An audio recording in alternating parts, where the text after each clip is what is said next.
Hello, every pony and every creature. Welcome to tonight's stream at DAG, Dratta Arcana Gaming. As always, this is Dratta Arcana, and joining me tonight is the great Derpy fan. Hello, I'm the Nate Darnsey. I host a YouTube show on the My Little Pony collectible card game called Like a Ditzy Do. Welcome, Nate, and how are you doing today? You got the derpy eyes and the muffins? No muffins, unfortunately, but yeah, I might have the eyes because I had a long day of work. I worked almost a double today. Well, at least you have the eyes. I applaud you for that. So tonight's stream, guys, Nate and I will be talking about how to play casually, which is the most fun. It's the best part of the MLP and it's what everyone, I think, should play. What do you think, Nate?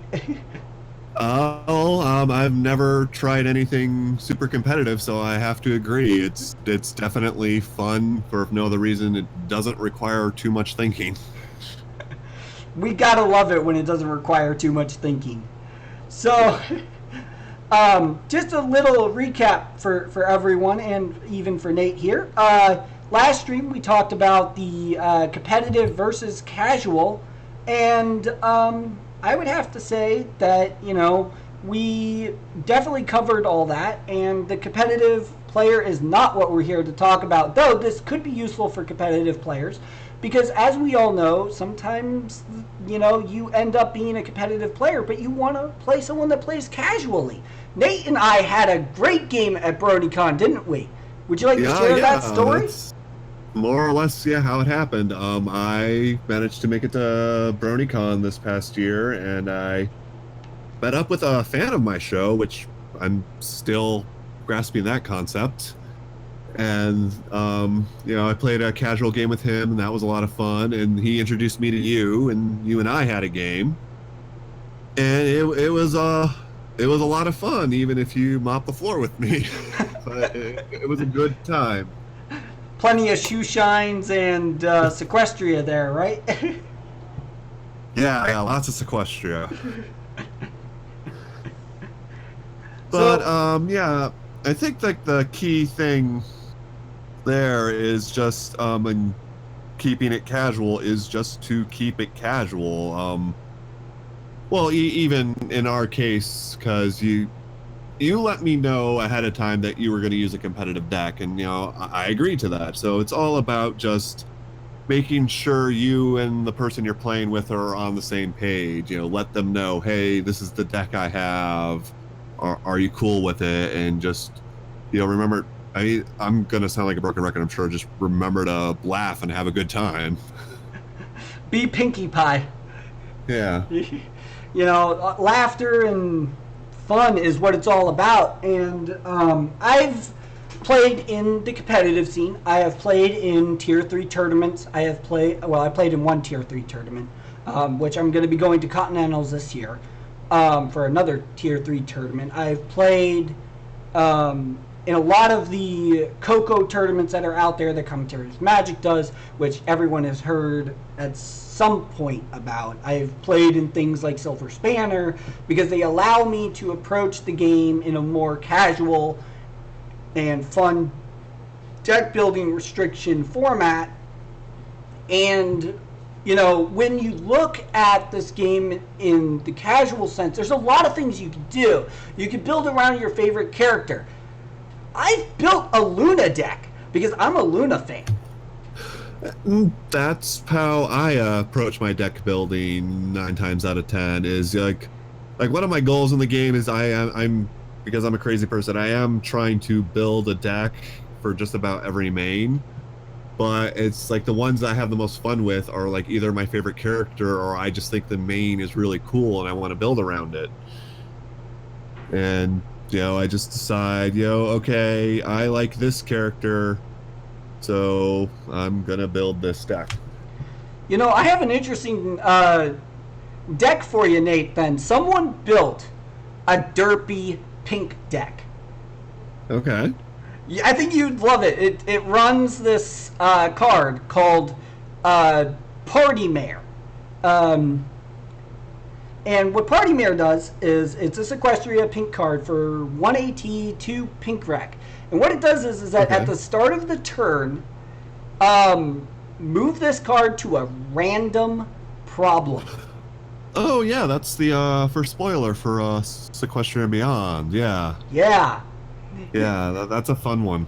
It is. I haven't played with it yet, but I just love the concept of it. Oh, it's a lot of fun. Yeah. I've actually discovered that if you're doing a Sequestria draft, it's really funny to use that card in draft because there's like no way to get rid of it. Nice. Because it has, just so people know, it has Traveler, which is when you move this card, you have to move it. It gets a +1 power counter.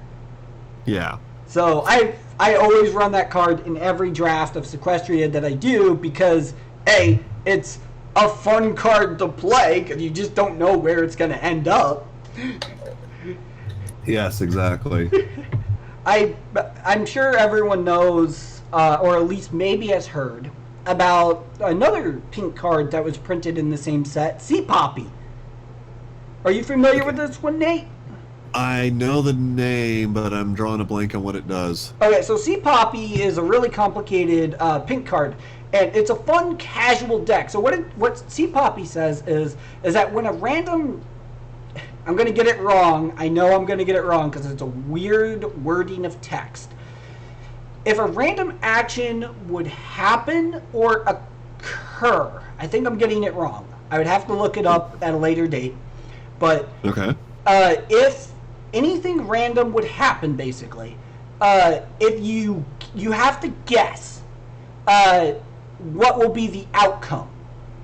If you get it right, you can exhaust this card to score a point.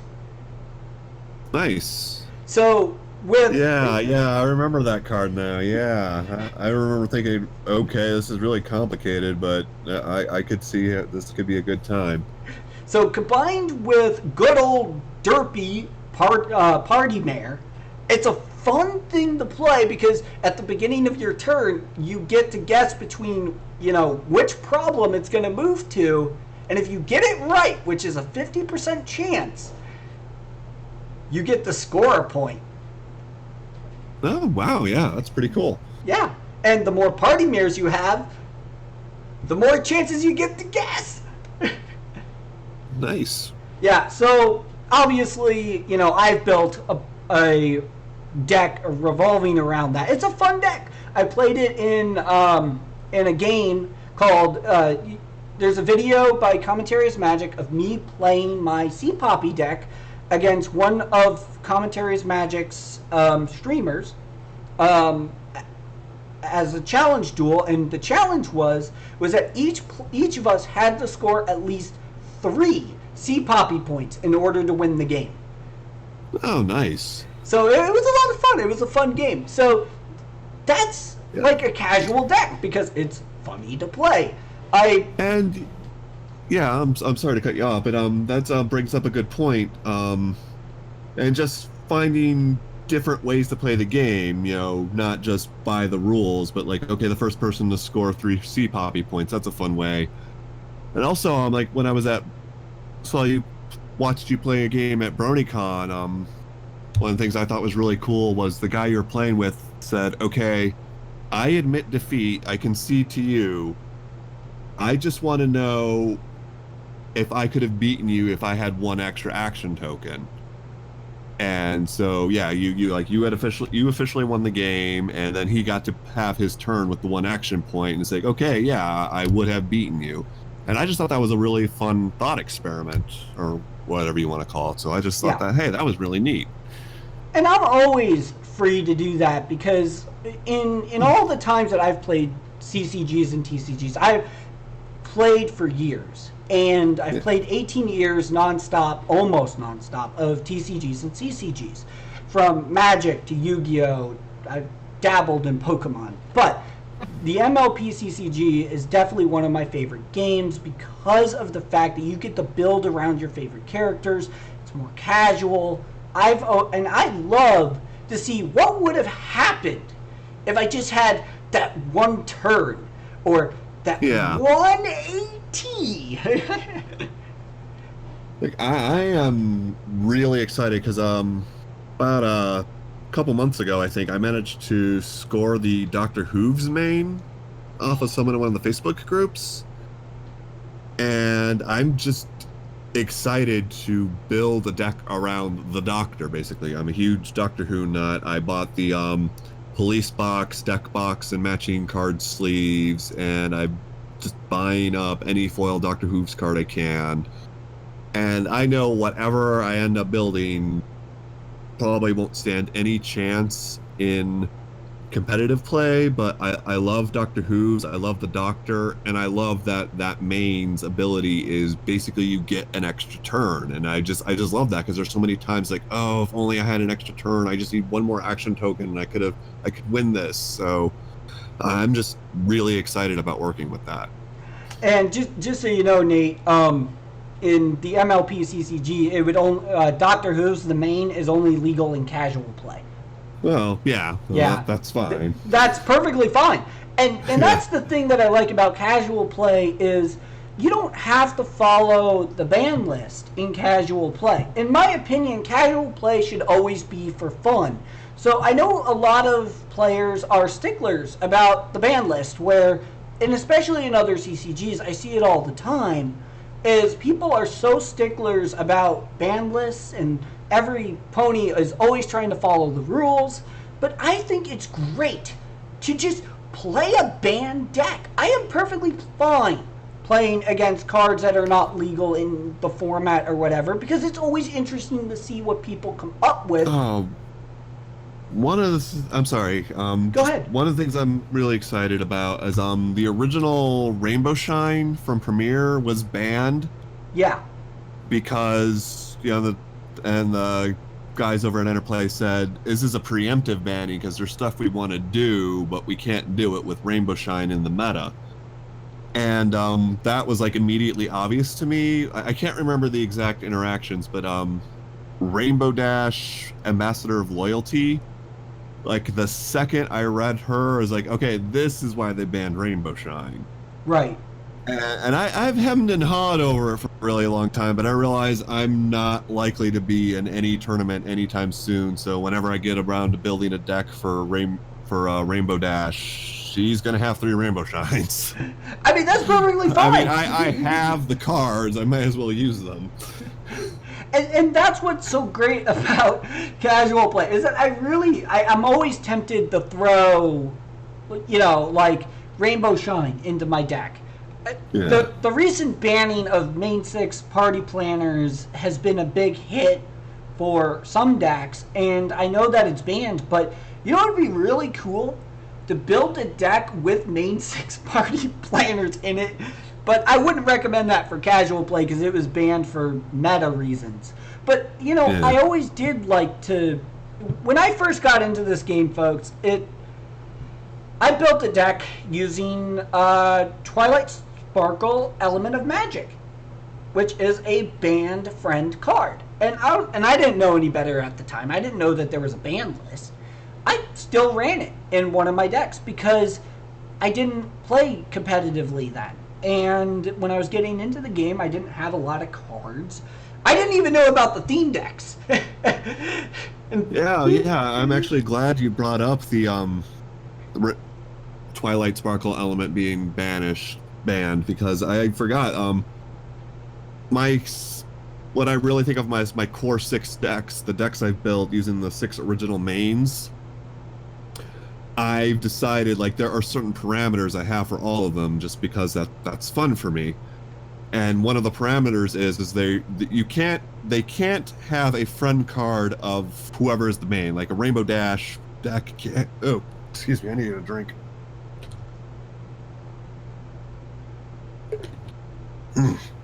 Pardon me. But for example, the Rainbow Dash main can't have a Rainbow Dash friend. But the one exception I'm allowing is they each have the element of harmony that they represent in there. So yeah, even though Twilight Sparkle element of magic is banned, I still have it in the deck. I went through a lot of trouble to track down the foil. I'm not getting rid of it. Hey, and I hear you. I'm actually working on a deck right now for sheer purpose of just having fun. Is I want to build a deck revolved around each of the element resources. Um, Oh yeah, yeah. I'm doing the same thing with those cards too. Yeah, I think it'd be just a fun deck to put together, and though it's an expensive deck, and I know that it's expensive, and I almost have it complete. I'm just missing 3 elements of honesty right now. I am looking for those for trades if anyone's interested in that, but I think that building your decks casually, you don't have to necessarily follow the tournament rules. You just have to make sure that whoever you're playing against is fine with you using banned cards. I played a game against someone. I played against our special guest from last week's Living Silver, and we played a game, and he was like, well, I need to take apart, I need the sleeves from this deck that is now a banned deck. Would you mind if I ran it? And I was like, yeah, I don't have a problem. I'd love to play against that banned deck because I want to see how the game played before I had started. And it was the Fluttershy Guidance Counselor competitive deck. Oh yeah, Guidance Counselor, the very first banned card, I believe. It was. Well, check this. I managed to not have any AT, but I got to 11 points. Nice. And it was all because of my main. It was Scootaloo. I couldn't play anything, but that's okay because I had Scootaloo and one friend. And I just kept confronting with that. I mean, you know, you just don't know what's going to happen in casual play, and that's what I love about it. And I do try to build more casual decks, and I do enjoy them more. I've been experimenting with a couple other casual decks. One that I'm working on right now is a 6-color, I think it's 6 colors right now. But anyways, I'm working on a deck that's focused around making it impossible for people to defeat my troublemakers, so that way I can use a UR from Sequestria called Queen Nova, which lets you win the face-off by losing. Oh yeah, I know there is a really scary Queen Novo card in Sequestria. I don't remember exactly what it does, but yeah, it's probably it's called Queen Novo, and I can't remember the full name of it. But what she does, she's a yellow friend that states that the loser of the face-off is the winner of the face-off, something like that. yeah. So, yeah, I remember when I first saw that on Twitter. I was like, "Holy wow! Okay." So I'm building a deck that revolves around using Cloud Chaser and Flitter, the blue-yellow friend. I put 2 of them in play, and I'm using it with Guards from Sequestria, which states that whenever I move a character to this dilemma, I put +2 power on my Troublemaker to the start of my turn. Till the start of my next turn. And so what I want to do is I want to put 2 of those in play and have them and move one of them just to infinitely move them to make my troublemakers unbeatable, and then just have fun. Next turn, I drop a Queen Novo at one of the troublemakers, and I'm like, I will lose the face-off? But the main reason why I wanted to build the deck is I wanted to use Princess Twilight Sparkle Time Patrol, which gives troublemakers which gives my troublemakers 2 diligent. So I always want to lose my face-offs. That's mandatory. I want to lose my face-offs. So I just think that that sounds like a really fun and neat idea. I like that. Yeah, to intentionally lose. Like, okay, so if you really want a fun deck, I got this one for you, Nate. I built a deck for the first Harmony tournament. It was a casual deck. It was a mono orange deck that ran Big Mac, Princess for a Night, and Mod Pie counteroffer. Okay. So before anyone says, but that's a really, really competitive combo. That's like infinite flip. You flip your deck infinitely with that. Well, what I wanted to do was I slipped in 3 Slender Ponies, which have the Chaos ability. Ooh, yeah. You lose the game. So the whole point of the deck was to infinitely flip until I lost. Hey, man, whatever makes you happy. It's a fun casual deck. Needless to say, every game I flipped a Slender Pony, but boy did my opponents try to stop me from doing it. It was hilarious to watch because I'm sitting there flipping cards. Meanwhile, they're trying to get rid of all my friends so that way I can't flip. It was just ironic. They knew my strategy because I told them in the beginning, I'm trying to lose on purpose. And they're like, no, I'm not going to allow that. Someone actually, I think Hithrock had actually put in Changeling Throne with the ability to counter Chaos just to stop me from flipping Slender Pony. Oh, wow. So I had a good time with that deck. It's a fun, casual deck where you intentionally lose the game. Because why not, you know? So yeah, I mean, if nothing else, it's something different. Right. Granted... Go ahead. I have something of like a little anecdote that it sort of relates, but it's...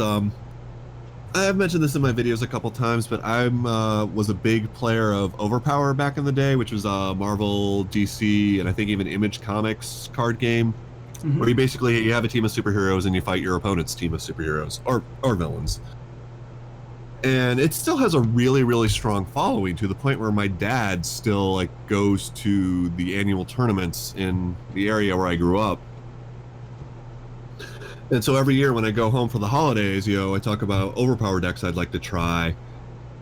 And, you know, I was like, Dad, you know, I have this really fun idea. It'd be really cool. And my dad's like, yeah, but it doesn't have this one type of card that basically the entire game of Overpower revolves around. So, like, to my dad, that deck isn't, like, at all viable. But I'm like, but it would be fun. You know, it'd be fun to see, and I'm not going to make it to a tournament, so, I mean... Yeah, exactly. And the nice thing that I like about casual play is you don't have to have also every single card to play.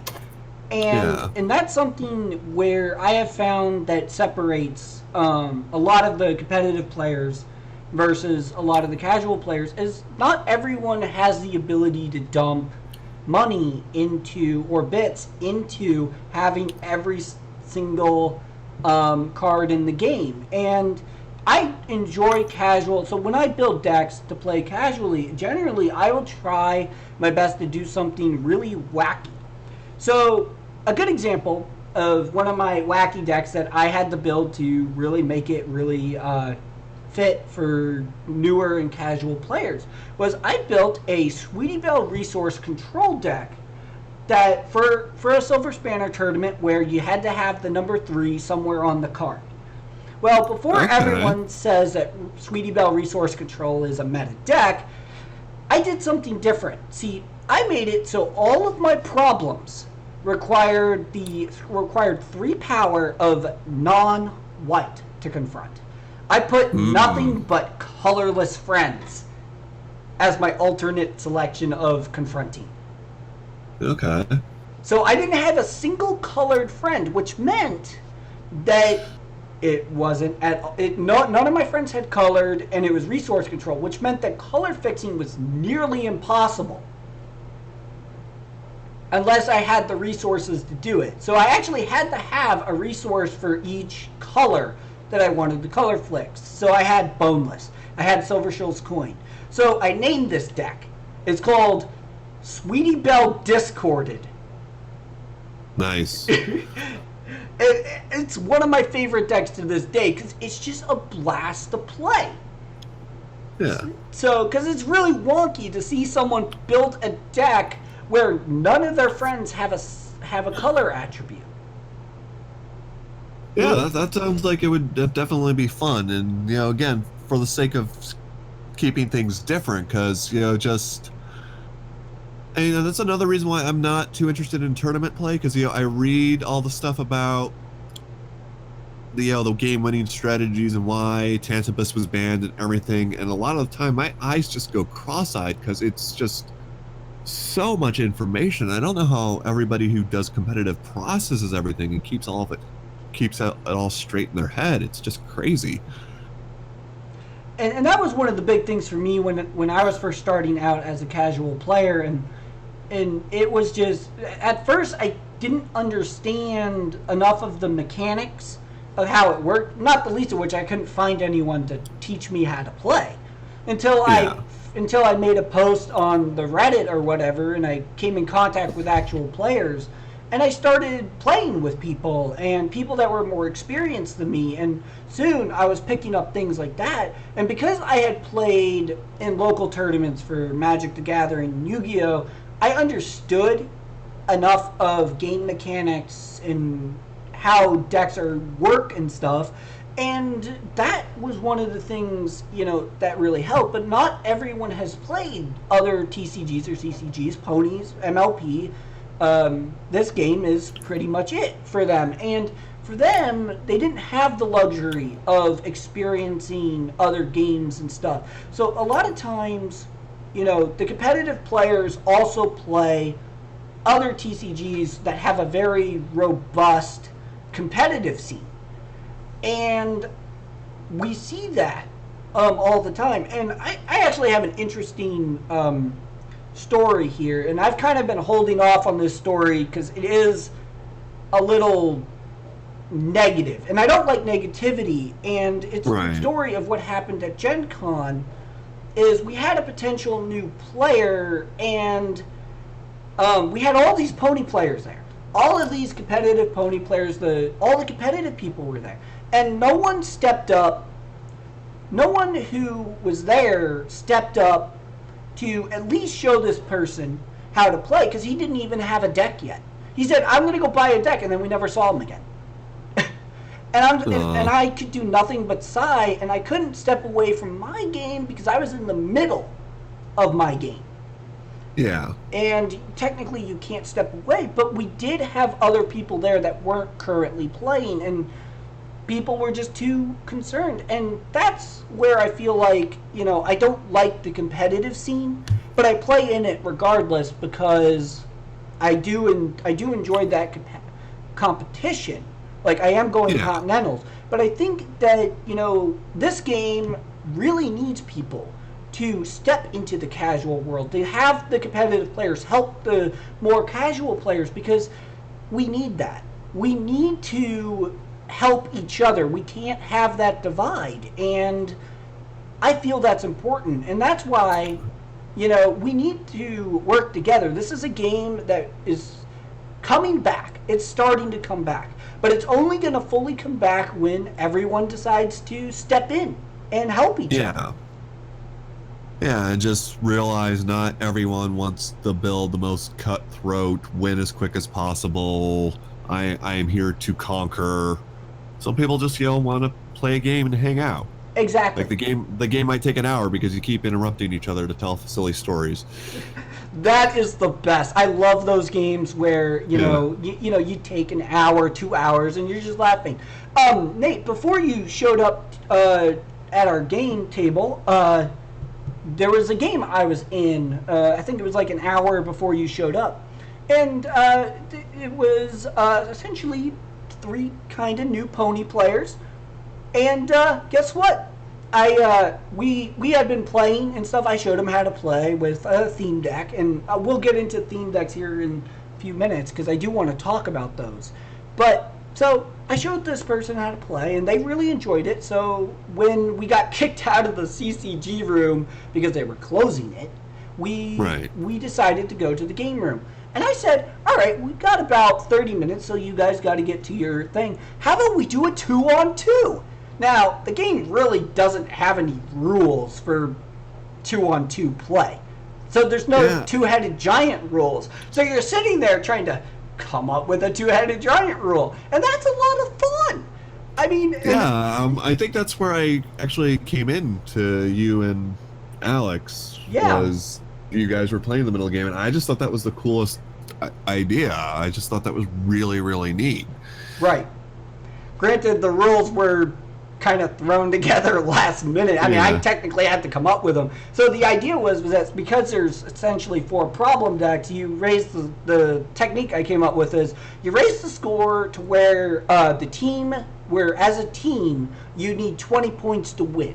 You have to confront 20 points. Now, you and your teammate can confront any of the problems in play. Okay. And what was interesting was that each player got separate AT. So you both would generate, 2 to 3 AT on your own. So together you'd have 6, but you could only use AT to confront, or you could only use your AT to play your cards. So you had to think about, and you were allowed to help your partner too with the strategy and stuff. It was really cool. Alex and I think, ended up winning because they ended up having to go. We never got the chance to finish that game, but I think we won by like 2.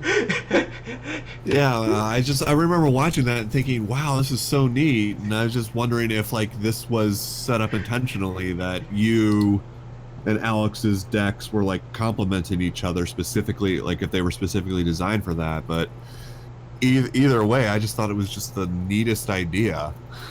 Yeah, and obviously you need technically 4 people to agree to something like that, but it's still fun to do. It's always fun to experiment, because in casual play there is no restriction on how you play it. I mean, if you want it to be a score of 20, you can make it a score of 20, or even better, a score of 5. See who can get the 5 first. Make it so you only generate make it so lightning round. Yeah. You know what'd be really cool with that? I just thought of this. Make it the score is 5, but you only generate 1 AT every 2 turns. Oh wow, yeah. That would be fun. I was just thinking, is like, oh, if the score is 5, I'm just gonna break out a white deck and score all the extra points I can. But make it so you only generate 1 AT, so it doesn't go by like that. But that would be a blast to play. Yeah, and just even one idea or the other, or like when Interplay was doing the Chaos rules every month, there was the idea where you had 2 mains, and I was just like, oh my gosh, I love that. I'm just going to build a series of decks that have nothing but that are just built around the idea of having 2 mains. And I have ADD, so that I lost interest in that idea before I even really started. But at the time, I was like, oh, this is the coolest thing. I love this idea. Yeah, and that's what I think, people, I think a lot of players should play casually and stuff, because there is a lot that you can do. And what's nice about casual is that, you can build the deck however you want. There's a lot of really interesting combinations out there and stuff in the game. Originally, a combo I had come up with, I originally came up with it for casual until I found out that it was not a casual combination, and that was my discovery, which has been talked about in the MLP CCG Discord left and right. It is Mare and the Moon, Luna, Princess Luna, Mare and the Moon, and Identity Theft. And what you do, and because of the way the rulings are, is that when you play Mare and the Moon and then you play Identity Theft, you can banish Identity Theft with your Mare and the Moon, and then at the start of your next turn, they both come into play, giving Identity Theft the chance to copy another friend. Oh wow! Yeah, it was a loop combo that made Identity Theft slightly stronger, because usually people will get rid of your Identity Theft prompto. They don't want that card in play. Yeah. But if it's never in play, there's not much you could do. So that was supposed to be a casual combo until someone told me otherwise.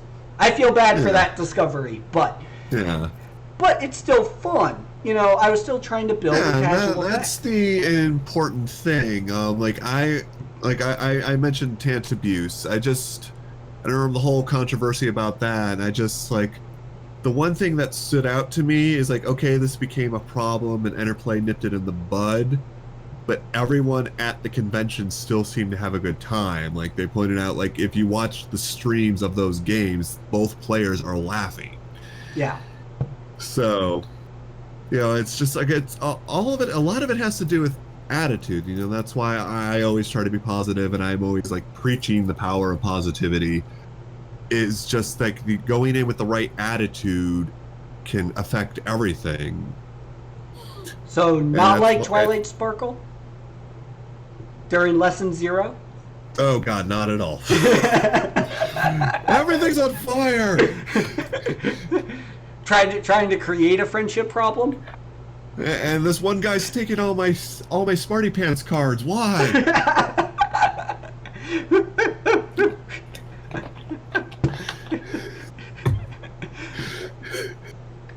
That was a good one. Yeah, thank you. I'm a little proud of that. I am too. All right. Besides us laughing our tails off, before our wings fall off, let's get back on topic. Okay. But I do think that, even in the competitive scene, this is a game about fun and making friends. And we need to view it that way. And especially at this time when we had lost a lot of players. A lot of local play groups have collapsed. A lot of negativity has happened towards the game. Yeah, there's a lot of Facebook posts of like either, hey, my local scene's died, so I'm selling my collection, or hey, I think the game's dead. What do you guys think? Yeah, and the answer... It's just unnecessary. I mean, okay, selling your collection because there's not a local scene. I understand that.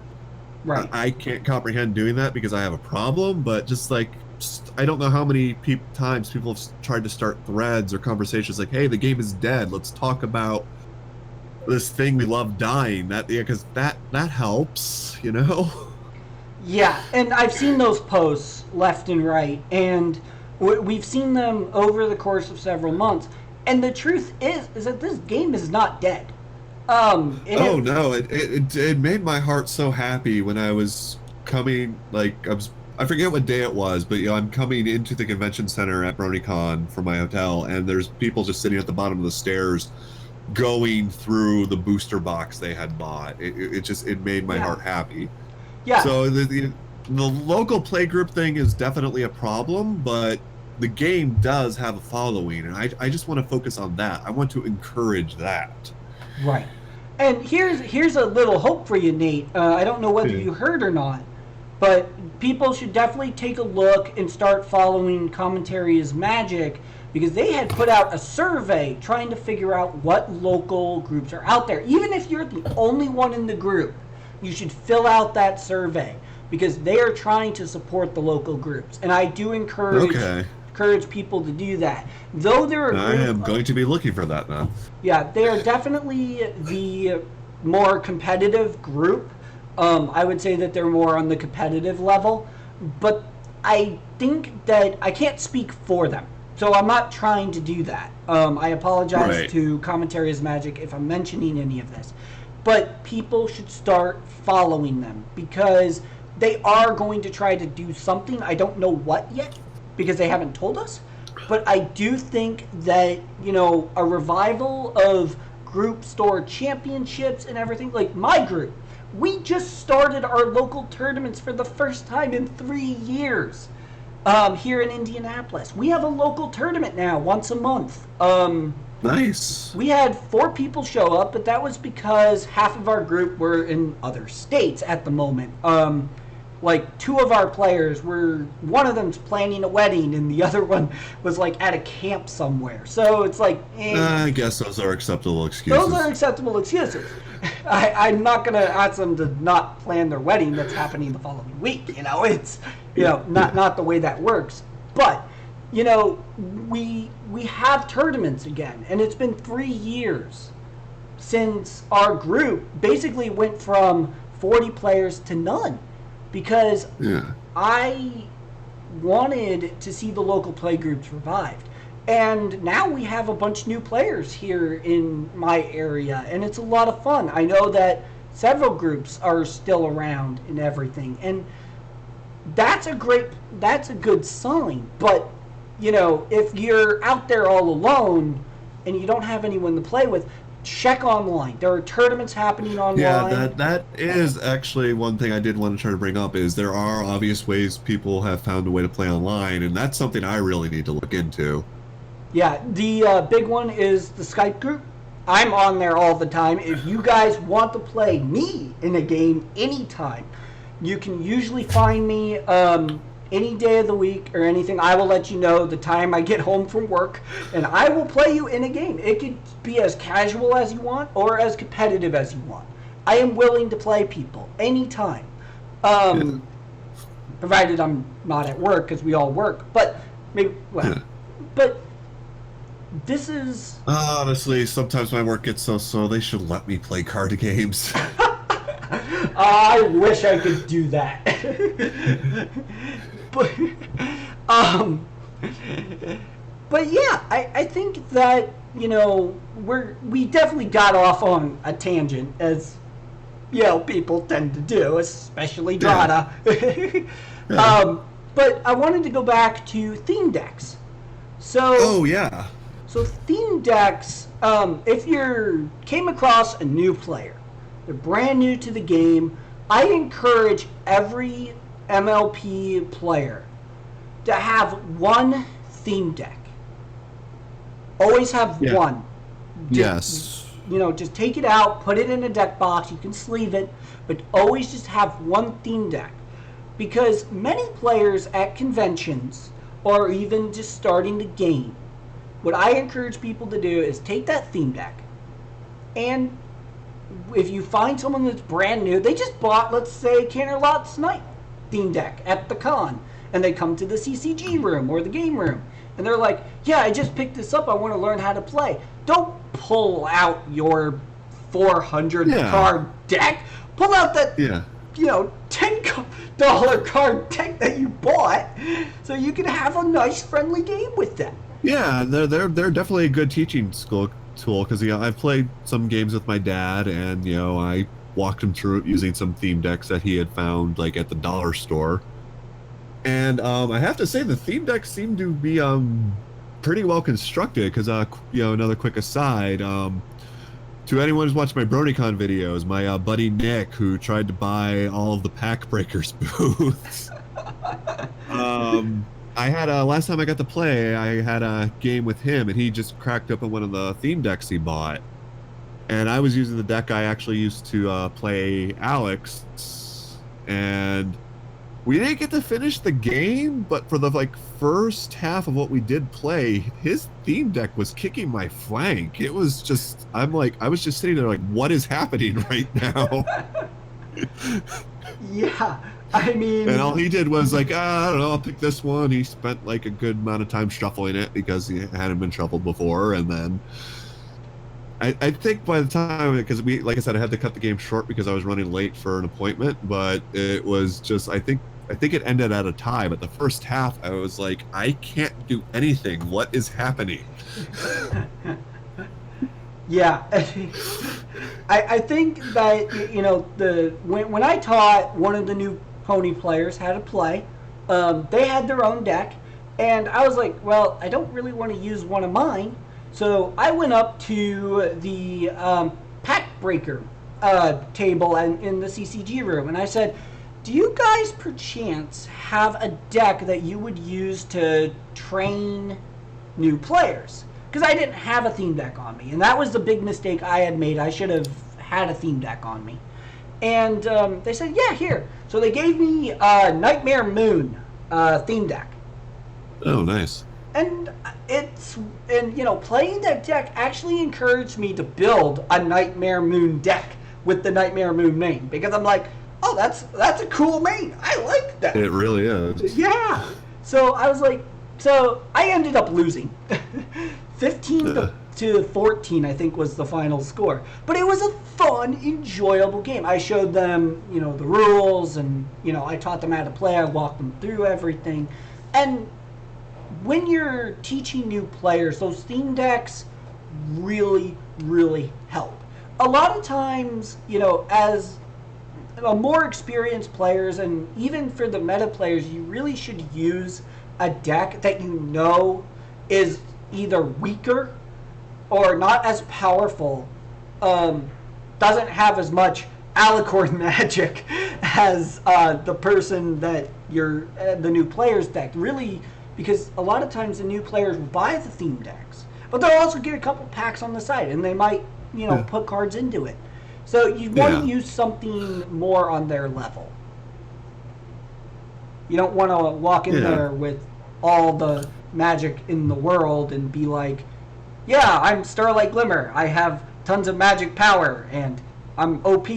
Yeah, and again, this is something I talked about a little this during, before we started streaming, and I mentioned it briefly, but when I first started getting into Pokemon, this was when Overpower's heyday, so I was interested. Oh, there's a card game for Pokemon too, so I was like, okay, I want to try that out. And the guy I sat with to try to teach me, he was just so cutthroat. Like the game was over, I think, in less than 10 minutes, and I didn't even know what had happened, and it just completely spoiled me. I haven't given serious thought to playing the Pokemon card game ever since. And so it's just, especially if it's someone new to the game, you don't want to go in with Tantabuse. You want to just walk them through. And again, I just want to say how much I appreciate playing against you, Dratta, where you just you let me know what I was in for ahead of time. You walked me through the process step by step, and when I made a good move, you complimented me on that. Exactly. So that was really cool. You got to keep it friendly. You got to keep it casual. Yeah, don't be like that guy in the Pokemon tournament who wanted to steal your cutie mark and replace it with an equal sign. Yeah. Right?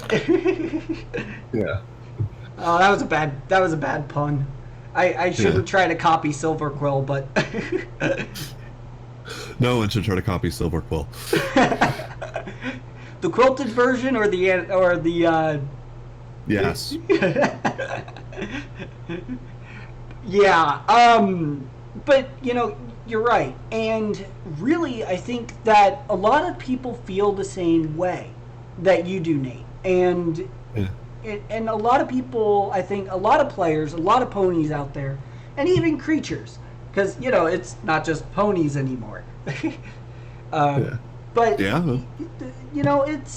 we need people like you, Nate, and not to toot my own horn, but we need more people like me and you who are willing to help all these new players and willing to show them how to play the game, because we are getting an influx of new players, and that's what's inspired a lot of these streams.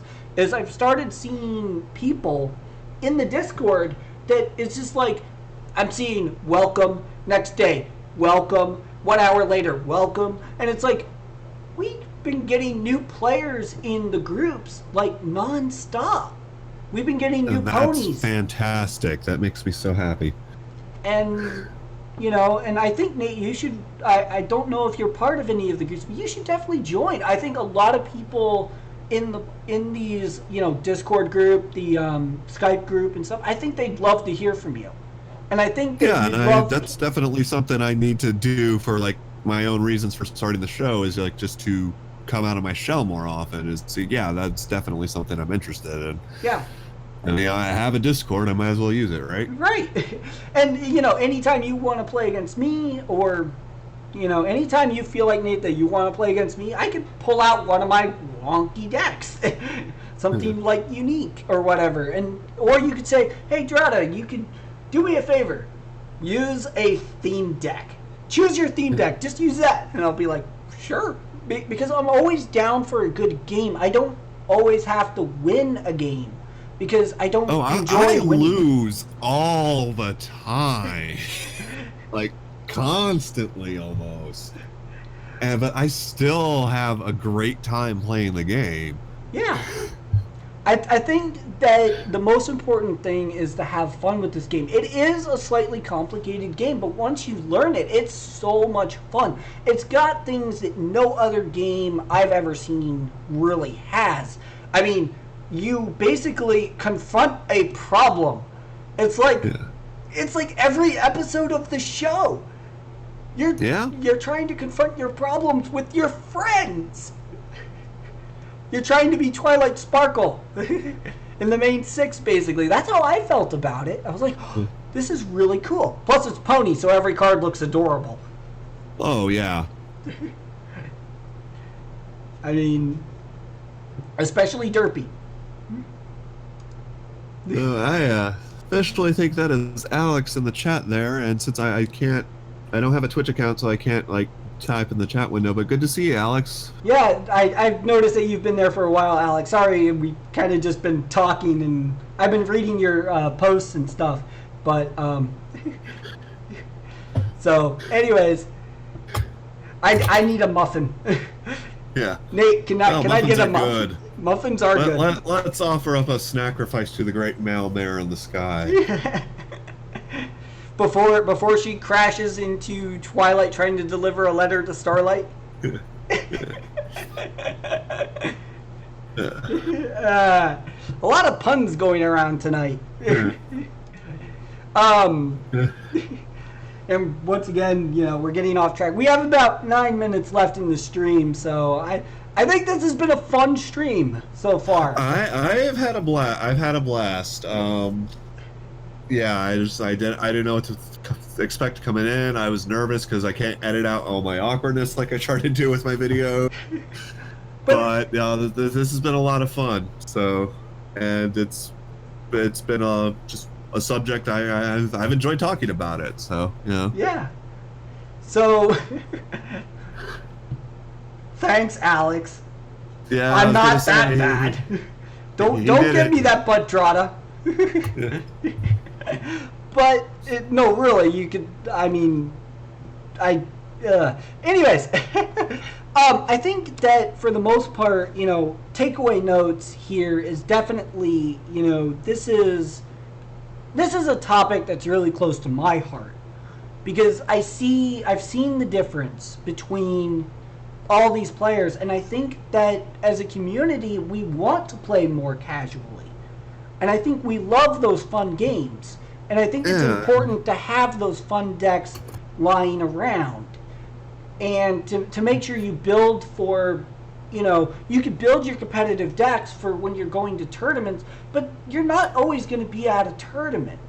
So, and it's also important to just bear in mind, what's fun for other people. Because, there are people who just, for no matter how much you talk, like no matter how many streams like this or stuff like this they listen to, competitive is how they have fun, and that's fine. We're not trying to bring on the topic of bad, wrong, fun, right? To borrow an RPG term, but you got to make sure whoever you're playing with is on the same page. Like exactly. Going back to the example of when I played Dratta at BronyCon, his was a very competitive deck, but the game itself could not have been more casual. Right. And, the deck I was using, it was a blue-yellow Scootaloo deck, and it's probably one of the better blue-yellow decks out there, especially for tournament play. It's probably one of the fastest aggro decks. But fast is definitely the word. Fast? It's faster than Rainbow Dash. I think it was traveling at sonic rain boom speed. Yeah. I don't know if you remember, but you were using Traveler and I was playing Thorax, so I just made the analogy of a bug through a windshield. That's what it felt like. I saw that and I was like, yeah. I had a blast, though. I had an absolute blast. Scootaloo was definitely flying through Thorax faster than, which is weird. I guess Scootaloo was moving too fast on her scooter for Thorax to realize that he had changed from a changeling to a more colorful changeling. Super chicken. What? Super chicken. But nonetheless, it's always interesting to see new mechanics that maybe you haven't seen before. And I always try to explain, especially when I'm in a casual game, for someone that maybe hasn't played with Sequestria cards. Cards like Shoeshine can be very confusing to people. Like, they're like, how are you doing that? I remember reading Shoeshine and thinking, okay, that's a good card. I never just, and then just the way you use it, I was like, wow, that's a really, really good card. Holy wow, okay. I mean, if anything became an alicorn, it was that Shoeshine. I mean, it's, you know, and that's why I think that, you know, I think this is a good topic, because I think that this was a good choice of topic tonight, especially for you, Nate, because I've had a blast talking about this. And, oh yeah, this is fun. This has been a great time. Yeah, and I think that, you know, I love this game and everything, and I want everyone to have fun with it. So, like, tonight, like, today's locals, no one was happy with me, because I was using the deck I was going to use for Continentals. Everyone was just like, Dratta, if you ever play that deck again, we're never going to play you again. And I said, I'm never, after Continentals, this deck is going into a corner in a deck box, and it's going to sit there after Continentals, and I'm probably never going to pull it out again. It required way too much thought process for me. That's why I'm not going to pull it out again for a local tournament. I'm definitely going to play things more casually, but I needed practice with it. And so that's part of my prep for going to Continentals. Okay. But, so I'm not saying that, you know, I'm not saying to the competitive players that they have to step away from their competitive. Just know that you need to judge who your opponent is. Make sure that your opponent is fine with you playing competitively. And make sure that you ask, because like Nate has said, I asked him if it was okay. You could have said no, Nate. You could have been said no. I had other decks on me that weren't, you know, the deck I used at the tournament. You know, I would have been fine with that. Of course, you know, we had just met. I wanted to see a competitive deck in action, so, you know. Yeah. So, and that's definitely, you know, I think what's great about this game is not only is it a really fun game, but I think the community is one of the best communities out there. At the end of the day, you gotta remember, like rules and everything aside, what is the game about? Okay, and if that doesn't make any sense, think about what the show the game is based on is about. Right. It's about friendship and harmony. And that's why both in the Brony community and this little subsection of the community with the card game, I think you do find a lot of more friendly people because that is the entire basis of everything we're doing right now. Exactly. And I think that I've been in so many CCG and TCG communities, from Magic to Yu-Gi-Oh, Pokemon, and I have seen my fair share of really, you know, negative players, and this game just gives me so much hope for this game. I continue to play it nonstop because I love it, and I love the people I play against. I have made so many friends through this community and this card game alone. I think that this is a game where we have a lot of casual players, and that is great. I am perfectly fine with that. I like to play casually. I like to come up with kooky things. I'm working on a deck right now to use Ambassador of Friendship with a Luna deck, which I think will be interesting. I'm redesigning my Luna deck right now. But we're getting towards the end of the stream, and you know, any final thoughts, Nate? Just I know it's sort of going over the point again and again, but just talk to people, communicate, and remember the end of the day, if you're not having fun, you don't have to do it. Find what is fun for you. Exactly. Yeah.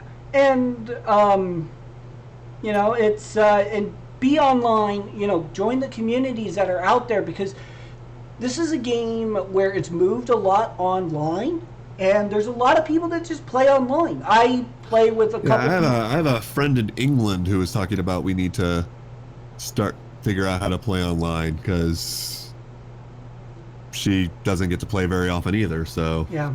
Well, there's Skype. You can use Skype with your computer if you have a laptop. Yeah. All you really need is a webcam. But there's also other ways that I'm not going to mention here on stream. Please join the groups if you want to find out the alternatives and stuff. But as always, guys, this is Dratta Arcana with the Nate Darnzy.